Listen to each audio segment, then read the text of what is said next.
à tous. Alors, certains d'entre vous ont repris le travail. D'autres sont toujours en télétravail. Chacun s'adapte. Ce n'est pas toujours facile, ni évident. Mais voilà, c'est un moment de partage en famille. Avec quoi? La parole de Dieu. Si nous sommes découragés, si les choses ne vont pas comme il faudrait, eh bien je suis sûre qu'à la sortie de ce moment de partage, vous vous sentirez mieux. D'ailleurs, lisons ensemble dans le livre des Actes, au chapitre 4, verset 32. Qu'est-il écrit? Lisons ensemble. La multitude de ceux qui avaient cru n'était qu'un cœur et une âme. Nul ne disait que ses biens lui appartenaient en propre, pour lui seul. Non. Tout était en commun entre eux.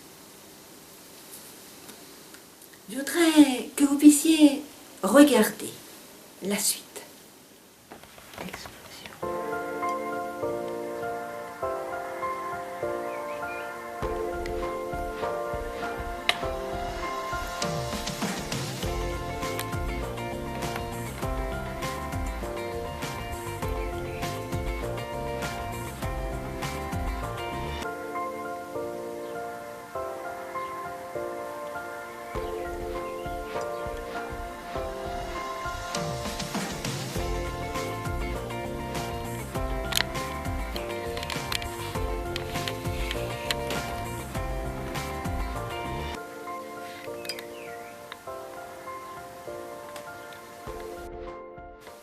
Vous avez vu? Qu'est-ce que vous pouvez faire ressortir de cette assiette? De cette assiette, au début, au centre, il y a 3 sortes de couleurs, si l'on peut dire. Et puis, par l'ajout de quelque chose, elles se mélangent, elles s'agrandissent. Eh bien, vous voyez, ça représente le peuple de Dieu à cette époque. On est chacun de son côté, peut-être différentes peuples, peut-être différentes cultures également, mais le lien commun, c'est qu'ils aiment le Christ. Le Christ est mort, ressuscité. Voilà, au lieu de rester seul, entre nous, même avec plusieurs familles ou autres, on se mélange. On se mélange et là, nous formons, on pourrait dire, un seul peuple, avec la même idée, avec le même désir. Quel désir? Le désir d'apporter le salut aux autres. Ils partageaient. Le partage, ça voulait dire qu'ils se connaissaient, ils pouvaient se faire confiance. Qu'en est-il de nous aujourd'hui? Même dans l'Église. Les enfants, au sein de votre catéchèse, dans le partage avec votre animatrice, de vos camarades, est-ce que vous vous connaissez bien tous? Que ce soit les 4-6 ans, que ce soit les 7-9 ans, que ce soit les 10-11 ans, les 12-14 ou les 15-18. Comment vous vivez? Est-ce que vous formez vraiment un groupe uni? Eh bien, qui va apporter des aides quand l'un est en difficulté?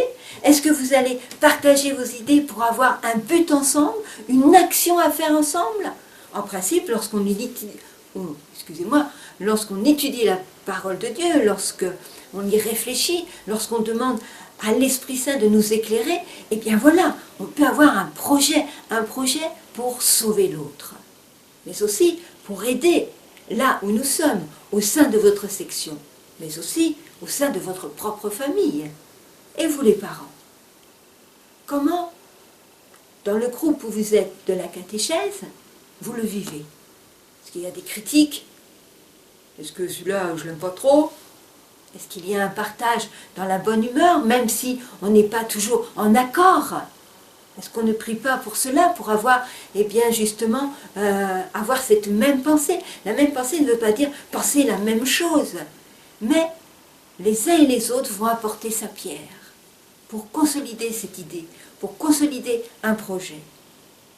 Le partage de ce moment que nous avons, que ce soit avec les enfants ou les adultes, c'est aussi pour aboutir à un projet, à une action qu'on va mener pendant la semaine pour l'autre, pour notre voisin, notre collègue, notre camarade. Comment vous voyez discuter entre vous ce partage commun? Ce n'est pas seulement la nourriture. Ça peut être quoi? Et puis, avoir une même âme, un même cœur. Nous avons tous des caractères différents. Nous avons tous une manière d'éducation différente. Nous avons tous, eh bien, des défauts. Voilà, on n'est pas parfait. Ben, comment concilier tout ça? Comment apprendre à accepter l'autre? Déjà, au sein de sa propre famille, les frères, les sœurs, on ne s'entend pas toujours. Les caractères sont différents. La façon de comprendre est différente.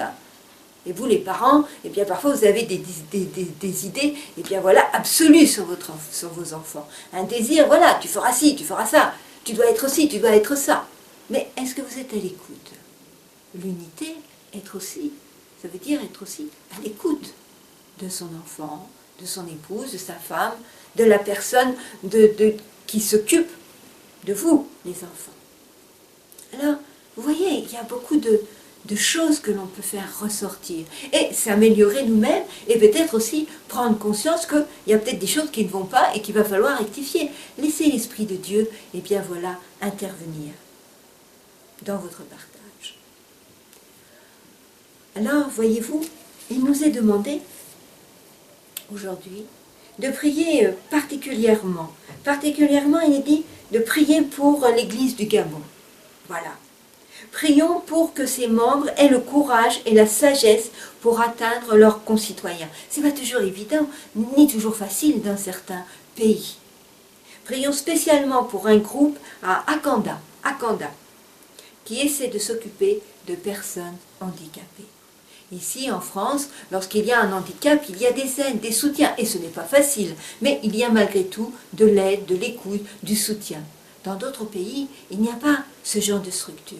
Et c'est parfois pas facile, pas évident pour les familles qui ont quelqu'un qui a un handicap. Voilà, ce sont des personnes qui ont ce désir d'apporter aussi une aide, une écoute et aussi le salut.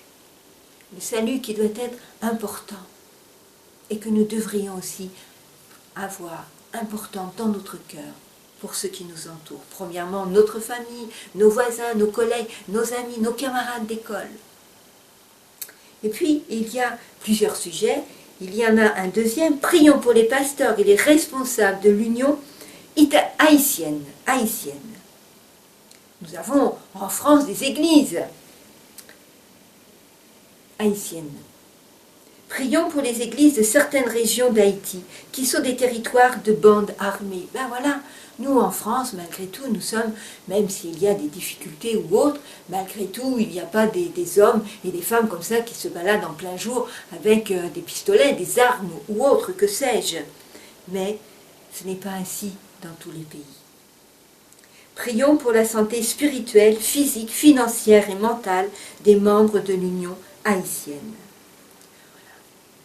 Prions pour ces deux pays, le Gabon et aussi Haïti.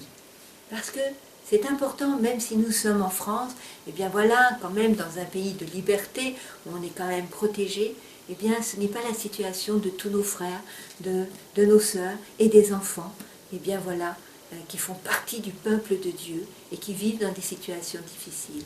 Prenons le temps, voilà, de se mettre à genoux et de prier pour nos frères et sœurs.